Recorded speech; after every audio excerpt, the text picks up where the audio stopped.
ہم اللہ کی راہ میں قتال کیوں نہ کریں؟ وَقَدْ اُخْرِجْنَا حالانکہ ہمیں نکالا گیا گھروں سے، وَأَبْنَائِنَا اہل و عیال کے گھروں سے ہمیں نکال دیا گیا، فَلَمَّا پھر جب کُتِبَ فرض کر دیا گیا ان پر جہاد کو، تَوَلَّوْا پھر گئے، إِلَّا مگر قَلِيلًا مِّنْهُ ان میں سے ماں سوائے چند کے باقی تمام نے روگردانی کر لی۔ واللہ اور اللہ علیم جانتا ہے بالظالمین ظالموں کو خوب جاننے والا ہے۔ اب اس کا پس منظر بتا دیتی ہوں کہ جب حضرت موسیٰ علیہ السلام کی یعنی وفات ہو گئی اور اس کے بعد جو ہے بنو اسرائیل یعنی آپ ہی کی قوم میں سے ایک گروہ گیا، ان کے پاس ایک نبی تھے، نبی کا نام شمویل یا شمعون دونوں ہی آتے ہیں روایات میں، بہرحال ان کے پاس گئے اور انہیں کہا کہ پہلے اللہ سے کہیں کہ ہمارے لیے ایک بادشاہ مقرر کرے، اس کے بعد ہم اللہ کی راہ میں کیا کریں گے؟ جہاد کریں گے۔ اب دو چیزیں ہوتی تھیں، کوئی بھی قوم جو ہے ایک تو وہ نبی کی پیروی بھی کرے، بادشاہ کی بھی پیروی کرے، یعنی نبی کی بھی مانے بادشاہ کی بھی مانے، تب وہ قوم کامیاب ہوتی ہے، ورنہ وہ قوم کامیاب نہیں ہوتی۔ تو اسی طرح بنو اسرائیل کی قوم میں نبی تو موجود تھے، یک کے بعد دیگرے آ رہے تھے، لیکن ان کے پاس بادشاہ نہیں تھا۔ تو پھر اللہ تعالیٰ نے ان کے نبی کو یہ کہا کہ آپ اپنے باورچی خانے میں جائیں گے، وہاں ایک تیل رکھا ہوا ہے، جب آپ کے گھر کوئی ایسا بندہ آئے گا جب یہ تیل جو ہے اچھلنے لگ جائے یعنی ٹھاٹھے مارنے لگ جائے تو آپ سمجھ جانا کہ یہ والا بندہ جو ہے اس آپ کی ریاست کا کیا بنے گا؟ بادشاہ بنے گا۔ کئی دن تک یہ معاملہ چلتا رہا، کوئی بھی مطلب بڑے سے بڑا بندہ آتا تھا اعلیٰ خاندان کا، اعلیٰ نسل کا، لیکن وہ تیل کوئی بھی حرکت نہیں کرتا تھا۔ تو اچانک ایک دن ایک بندہ آیا تو وہ تیل جو ہے ٹھاٹھے مارنے اور اچھلنے لگا۔ گویا تو پھر آپ نے اس بندے سے کہا، ان کے نبی نے شمعون نے، کہ بھائی تم نہ اس جو ہماری ریاست ہے اس کے بادشاہ ہو۔ وہ کہتا میں تو سب سے کم جو نسل ہے اس سے ہوں، جو سب سے غریب گھرانہ ہے اس سے ہوں، تو پھر میں بادشاہ کیسے بن سکتا ہوں؟ مجھ سے تو اعلیٰ سے اعلیٰ بندے پھر رہے ہیں۔ کہا تمہارا جو چناؤ ہے وہ اللہ نے کیا ہے۔ اور پھر آخر میں اللہ کہتا بھی ہے واللہ اور اللہ یؤتی عطا کرتا ہے ملکہ اپنا ملک من یشاء جس کو چاہتا ہے۔ تو یہ اس سے فرق نہیں پڑتا کہ وہ امیر ہے غریب ہے، کس خاندان کا ہے کس نسل کا ہے، بس اللہ نے اس بندے کو سلیکٹ کیا، منتخب کیا۔ ان کے نبی نے جب لوگوں کو بتایا انہوں نے اعتراض کیا کہ اس کے پاس تو ہم سے زیادہ مال بھی نہیں ہے۔ یہاں پر اس میں آیا ہوا ہے آیات میں بھی کالو انہوں نے کہا انا یکون لہ الملک علینا، اس کی بادشاہی ہم پر کیسے ہو سکتی ہے، وَنَحْنُ اور ہم احق زیادہ حق رکھتے ہیں بالملک منہ اس سے بادشاہ بننے کا زیادہ حق رکھتے ہیں، وَلَمْ يُؤْتَ سَعَةً مِّنَ الْمَالِ اس کو مالی وسعت بھی نہیں دی گئی ہے، اس کو یعنی اس کے پاس تو مال ہی نہیں ہے، یہ ہمارا بادشاہ کیسے ہو سکتا ہے۔ تو قال النبی نے کہا ان اللہ اصطفاہ اللہ نے تمہارے لیے اس کو چن لیا ہے، وزادہ اور زیادتی دی ہے اللہ نے اس کو بسطۃً فی العلم والجسم علم اور جسم میں زیادہ کشادگی عطا کی ہے، اور پھر اللہ جس سے چاہتا ہے اپنا ملک عطا کرتا ہے، واللہ اور اللہ واسع علیم وسعت والا اور بہت علم والا ہے۔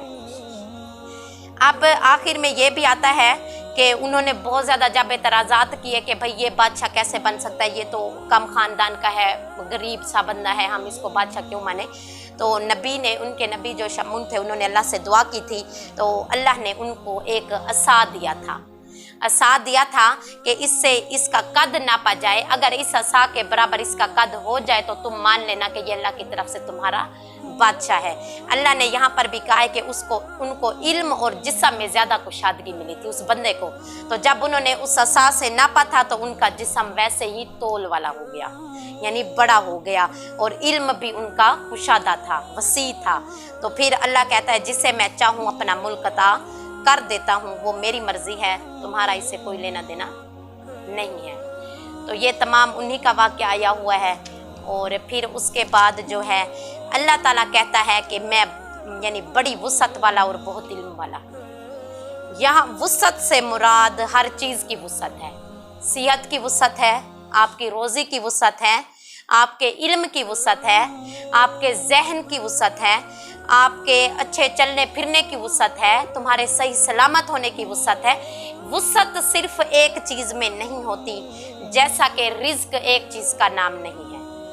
ہم رزق صرف روٹی پیسے کھانے پینے کو سمجھتے ہیں، لیکن اللہ کہتا ہے میرے نزدیک رزق تمہاری صحت ہے، رزق تمہارا علم ہے، رزق تمہارا اچھی اولاد ہے، فرما بردار اولاد، رزق تمہارا ایک اچھا ہم سفر، ایک اچھا ساتھی ہے۔ یعنی جتنی بھی اللہ نے نعمتیں دی ہیں وہ ساری رزق میں شمار ہوتی ہیں۔ ہمارے نزدیک صرف پیسہ رزق ہے، لیکن اللہ کہتا ہے میرے نزدیک تمہاری صحت سے بڑا کوئی رزق نہیں۔ یہ بھی تو اللہ کی رزق اصل میں کسے کہتے ہیں؟ نعمت کو۔ کس کو کہتے ہیں؟ نعمت۔ جتنی بھی نعمتیں ہیں وہ ساری رزق میں آتی ہیں، اور اللہ کہتا ہے میں بھی وسعت والا ہوں، اور میں وسعت عطا کرنے والا بھی ہوں، وسعت والا بھی ہوں اور وسعت عطا کرنے والا بھی ہوں، اور میں علم والا ہوں، اور میں کون ہوں؟ علم عطا کرنے والا بھی ہوں۔ تو یہ اللہ تعالیٰ کی شان ہے کہ اللہ تعالیٰ اپنے مطلب وہ جو چاہے کر سکتا ہے۔ ان شارٹ یہی ہے، وہ اللہ ہے، اور اللہ کلی شیء قدیر، اس کی سب سے بڑی شان کہ وہ ہر چیز پر قادر ہے، اور اس سے بڑی شان کہ اللہ الصمد، اللہ بے نیاز ہے۔ ہم تو اس کے محتاج ہیں، وہ کسی چیز کا محتاج نہیں ہے۔